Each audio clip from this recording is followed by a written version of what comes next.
Film की शुरुआत होती है मिया से, जो एक लायन कब के साथ खेल रही होती है। ऐसा लगता है जैसे वो कब मिया का पेट हो। तभी उसकी मॉम वहां आती हैं और कहती हैं, तुम्हें इस लायन कब के इतना करीब नहीं रहना चाहिए, ये कभी भी खतरनाक हो सकता है। लेकिन मिया कहती है, मुझे इससे कोई खतरा नहीं है, ये मुझे कुछ नहीं कहेगा। तभी अचानक लायन कब उस पर हमला कर देता है। सीन पीछे चला जाता है। मिया अपने दोस्तों से वीडियो कॉल पर बात कर रही होती है। उसका मूड ठीक नहीं होता क्योंकि उसे अपने पेरेंट्स और भाई के साथ लंदन से साउथ अफ्रीका शिफ्ट होना पड़ा था। माया इस नए माहौल में सेट नहीं हो पा रही थी। वो रोज स्कूल में किसी न किसी से लड़कर आती थी और घर पर बोर होती थी। माया के डैड एक लायन फार्म चलाते थे, इसलिए वे अपनी फैमिली को लेकर साउथ अफ्रीका में शहर से दूर जंगल के करीब आकर रहने लगे थे। माया को लंदन की बहुत याद आती है, इसलिए वह अपने डैड से कहती है, मैं यहाँ नहीं रहना चाहती। जिस पर उसके डैड उसे समझाने लगते हैं, हमें नेचर के करीब रहना चाहिए और तुम्हें तो यहाँ जानवरों और नेचर दोनों के करीब रहने का मौका मिला है। मिया को डैड की बातें सुनकर गुस्सा आता है। वह बस किसी तरह यहाँ से निकल जाना चाहती थी। उसका भाई भी यहाँ आकर खुश नहीं था। उसे हर रोज बुरे सपने आते थे। उसकी मॉम उसे डरता देखकर रोज व्हाइट लायन की कहानी सुनाती थी, जो क्रिसमस के दिन पैदा होता है। ऐसा ही मिया के डैड के फार्म पर भी हुआ, जब एक लायन कब पैदा हुआ जो बहुत क्यूट था, लेकिन मिया को वह भी पसंद नहीं आता।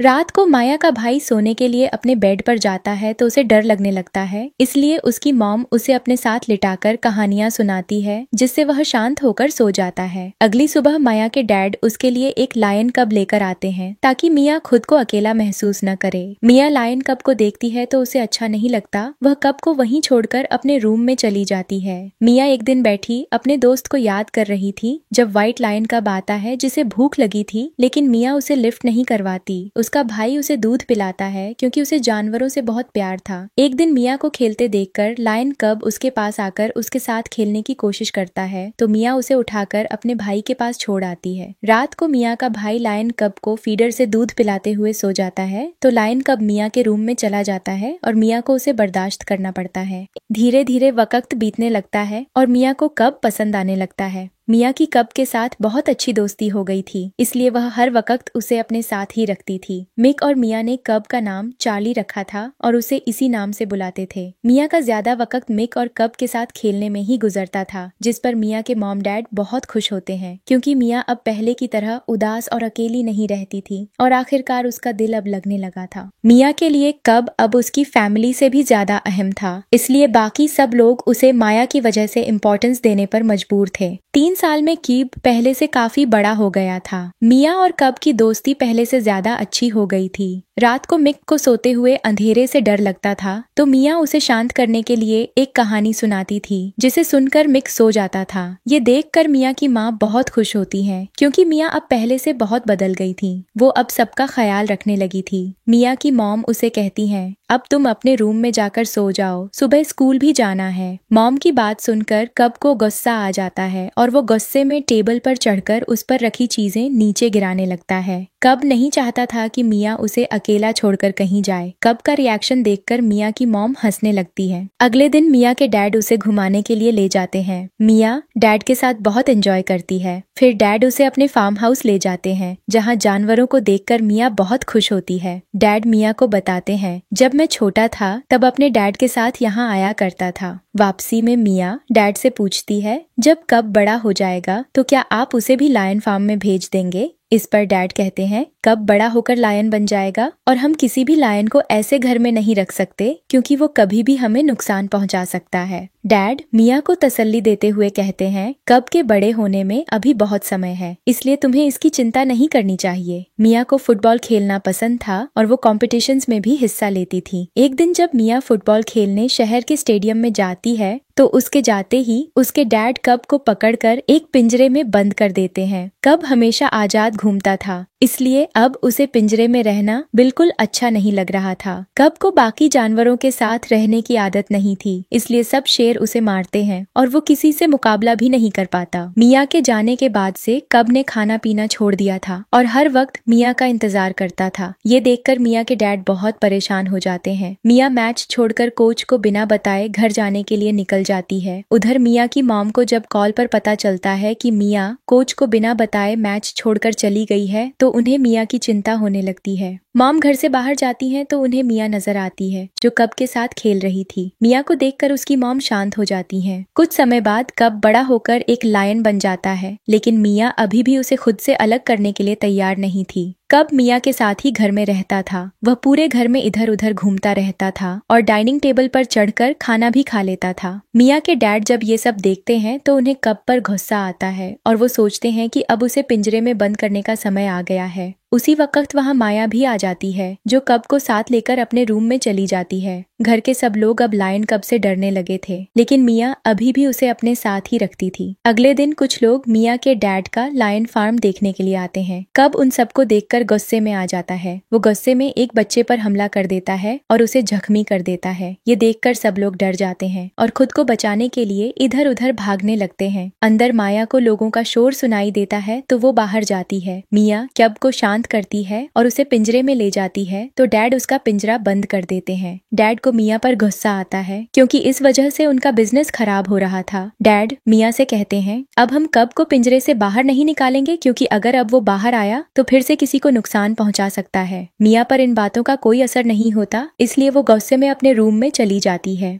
मिया के डैड का एक दोस्त डर्क उनसे मिलने आता है। डर्क मिया के डैड को उनका पुराना वादा याद दिलाता है। तुमने मुझसे कहा था कि तुम मुझे एक व्हाइट लायन गिफ्ट करोगे, लेकिन अब तक तुमने अपना वादा पूरा नहीं किया। मिया के डैड जवाब देते हैं मेरे पास कोई व्हाइट लायन नहीं है, इसलिए अभी मैं तुम्हें दे भी नहीं सकता। असल में मिया के डैड के पास जो कब था वो सच में एक व्हाइट लायन ही था, लेकिन अब वो खुद भी उसे किसी को देना नहीं चाहते थे। वो भी मिया की तरह कब से बहुत प्यार करने लगे थे और उसे खुद से दूर नहीं करना चाहते थे। अगले दिन मिया कब के साथ खेल रही थी, तभी उसकी मॉम उसके पास आती हैं और कहती हैं अब तुम्हें कब के इतना करीब नहीं रहना चाहिए क्योंकि अब वो एक लायन बन चुका है और तुम्हें कभी भी नुकसान पहुंचा सकता है। मिया कहती है मुझे कब से कोई खतरा नहीं है, वो मुझे कभी नुकसान नहीं पहुंचा सकता। लेकिन उसी वक्त कब अचानक मिया पर झपटता है। ये देखकर मिया की मॉम डर जाती है, लेकिन सच्चाई ये थी कि कब ने मिया पर हमला नहीं किया था, वो तो बस मिया से प्यार कर रहा था। ये समझते ही मिया की मॉम शांत हो जाती है। अगले दिन मिया अपनी फैमिली के साथ डिनर के लिए एक होटल जाती है। जाने से पहले वो कब को पिंजरे में बंद कर देती है, लेकिन वो पिंजरे का दरवाजा ठीक से बंद नहीं कर पाती। मिया के जाते ही कब पिंजरे से बाहर निकल आता है।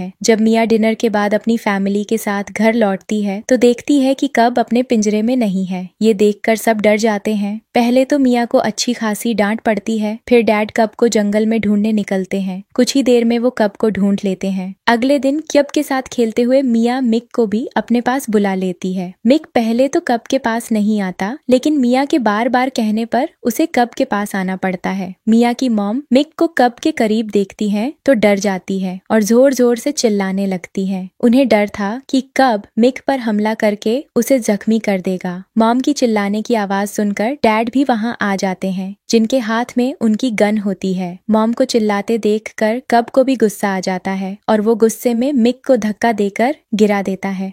नीचे गिरने से मिक के सिर में चोट लगती है और तुरंत डॉक्टर को बुलाया जाता है। डॉक्टर आकर मिक की पट्टी करता है। मिक की चोट के लिए माया को जिम्मेदार ठहराया जाता है क्योंकि वो कब को वहां से भेजना नहीं चाहती थी। माया ये सब सुनकर बहुत दुखी हो जाती है। डैड कहते हैं मैं अब इस कब को यहाँ नहीं रखना चाहता क्योंकि ये कभी भी किसी पर हमला कर सकता है, इसलिए अब मैं इसे यहाँ से भेज दूंगा। कब को पिंजरे में बंद कर दिया जाता है, लेकिन मिया हार नहीं मानती। वो एक बार फिर मिक के साथ कब के पिंजरे के पास जाती है। मिया कब से वादा करती है मैं तुम्हें जरूर आजाद करवाऊंगी। वो मिक को भी बुला लेती है जो उसकी और कब की वीडियो बनाने लगता है। वो दोनों कब के साथ बहुत एंजॉय करते हैं। रात को मिया अपनी फैमिली के साथ डिनर एंजॉय कर रही होती है। उसी दौरान डैड मिक के मोबाइल में उन सब की वीडियो बनाने लगते हैं। तभी उन्हें मिक के मोबाइल में वो वीडियो दिखती है जिसमें मिया और मिक कब के साथ खेल रहे थे। ये वीडियो देखकर मिया के डैड को बहुत गुस्सा आता है और वो तुरंत अपने आदमियों से कहते हैं कब को यहाँ से भेज दो। ये सुनकर मिया बहुत सैड हो जाती है और रोने लगती है। मिक उसे शांत करता है। रात को मिया कब के पास जाती है और कहती है हम दोनों अब एक दूसरे से अलग होने वाले हैं। कब को उसकी बात समझ आ जाती है, इसलिए वो मिया से नाराज होकर दूसरी तरफ मुंह करके बैठ जाता है। लेकिन मिया फिर भी उससे वादा करती है मैं तुम्हें जरूर आजाद करवाऊंगी। अगली सुबह माया की आंख खुलती है तो वो देखती है कि उसके डैड अपने एक दोस्त के साथ कहीं जा रहे हैं। जिज्ञासावश माया धीरे से गाड़ी में छुपकर उनके साथ निकल जाती है। वे दोनों एक दूर और सुनसान जगह पर पहुंचते हैं। वहां माया देखती है कि कुछ अमीर लोग उनके फार्म से लाए गए जानवरों के साथ कुछ ऐसा कर रहे हैं जो मिया को बहुत अजीब और गलत लगता है। मिया को यकीन नहीं होता कि उसके डैड इस तरह की किसी गतिविधि में शामिल हो सकते हैं। घर लौटने के बाद मिया इंटरनेट पर इस बारे में जानकारी ढूंढती है और उसे पता चलता है कि ये सब कुछ नियमों के खिलाफ है। उसके डैड डर्क नाम के व्यक्ति के साथ मिलकर ये सब कर रहे थे। ये सब जानकर माया का दिल टूट जाता है। वो खुद को अपने कमरे में बंद कर लेती है और खाना भी नहीं खाती। उसे इस हालत में देखकर मिक को उसकी चिंता होने लगती है। वो मिया के कमरे में जाता है और तब मिया सारी सच्चाई मिक को बता देती है। मिक मिया की मदद करने के लिए तैयार हो जाता है और अब दोनों मिलकर क्यब को बचाने का प्लान बनाते हैं।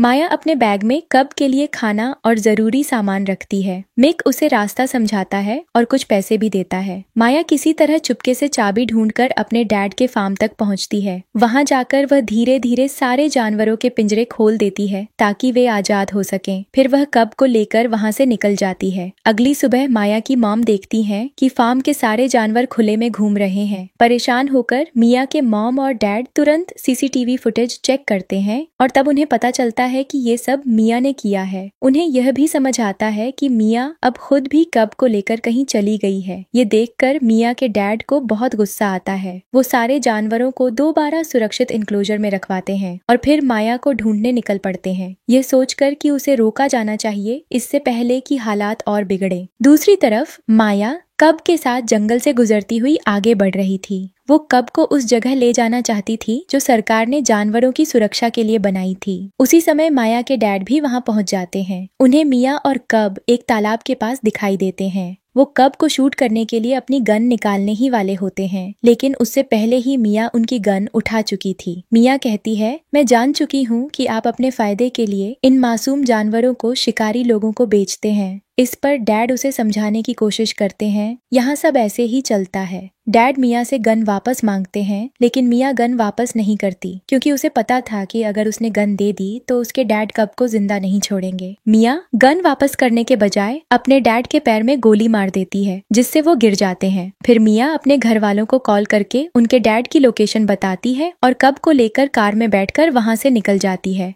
उसने जिस गन से शूट किया था उसमें बेहोशी की दवा थी, इसलिए डैड गोली लगते ही बेहोश हो जाते हैं। माया चाहती थी कि उसके घर वाले आकर उनके डैड को ले जाएं और इलाज करवाएं। रास्ते में माया कुछ चीजें लेने के लिए एक दुकान पर जाती है, लेकिन वहां टीवी पर वो अपनी मिसिंग रिपोर्ट देखती है। ये देखकर वो डर जाती है और जल्दी से कब को लेकर वहां से निकल जाती है। उसे पता था कि शहर की पुलिस भी उसे ढूंढ रही होगी, इसलिए वो रात को भी सोने के बजाय लगातार कार चलाती रहती है। इस बीच उसका एक छोटा सा एक्सीडेंट हो जाता है, इसलिए कुछ देर के लिए वो एक जगह रुक जाती है। दूसरी तरफ डर्क मिया के डैड के पास आता है और कहता है मैं यहाँ व्हाइट लायन लेने आया हूँ। लेकिन जब उसे पता चलता है कि मिया व्हाइट लायन कब को ले गई है तो वो बहुत गुस्से में आ जाता है। डर्क कहता है मुझे किसी भी कीमत पर व्हाइट लायन कब चाहिए और इसके लिए मुझे जो भी करना पड़े मैं करूंगा। मिया के डैड को उसकी बात सुनकर गुस्सा आता है क्योंकि वो जानते थे कि डर्क कब को पाने के लिए मिया को भी नुकसान पहुंचा सकता है, इसलिए वो अपनी फैमिली को लेकर मिया को ढूंढने के लिए निकल जाते हैं ताकि डर्क से पहले वो माया तक पहुंच जाए। मिया कब के साथ एक मॉल के पास पहुंचती है। उसे मॉल के दूसरी तरफ उस जगह जाना था जहां जानवरों की रक्षा की जाती थी। उसके पास क्यब को साथ लेकर मॉल के अंदर से जाने के अलावा और कोई रास्ता नहीं था। मिया कब को लेकर मॉल में जाती है। वहां कब को देखकर लोगों में हलचल मच जाती है, लोग इधर उधर भागने लगते हैं, लेकिन मिया कब को लेकर मॉल के दूसरी तरफ पहुंच जाती है। यहाँ जानवर इंसानों से बचकर आजादी से जीते थे। रात बिताने के लिए मिया एक पेड़ पर चढ़ जाती है ताकि जंगली जानवरों से बच सके। अगली सुबह मिया फिर से आगे निकलती है, लेकिन रास्ते में उसे डर्क मिल जाता है। डर्क उससे कब के बारे में पूछता है। मिया अभी ज्यादा दूर नहीं गई थी, इसलिए मिया को मुसीबत में देखकर कब तुरंत दौड़कर उसके पास पहुंचता है और डर्क पर हमला कर देता है।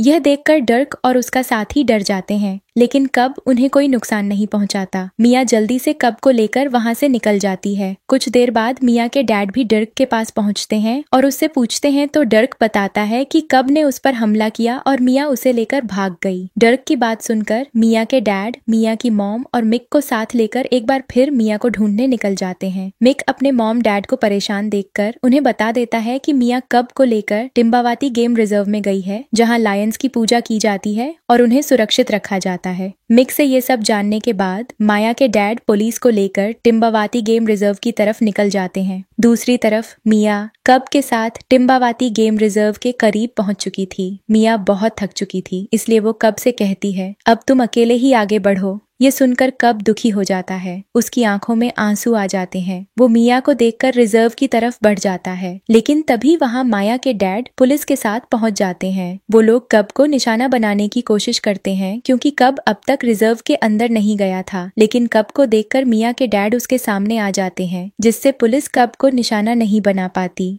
कब रिजर्व के अंदर चला जाता है। अब पुलिस कुछ नहीं कर सकती थी क्योंकि रिजर्व एरिया में किसी भी जानवर को शूट करना इलीगल था। फिर माया के डैड दौड़कर मिया के पास जाते हैं और उसे गले लगा लेते हैं। मिया की फैमिली भी वहां आकर उसे हग करती है। वो लोग मिया को पाकर बहुत खुश थे। कुछ महीने बाद का सीन दिखाया जाता है जहाँ मिया अपनी फैमिली के साथ टिम्बावाती गेम रिजर्व में पिकनिक मनाने आई होती है। वहाँ वो लोग कब को देखते हैं जिसके अब छोटे छोटे बच्चे भी थे। कब को खुश देखकर माया और उसका परिवार भी बहुत खुश होता है और यहीं इस फिल्म की हैप्पी एंडिंग हो जाती है। Thank you for watching.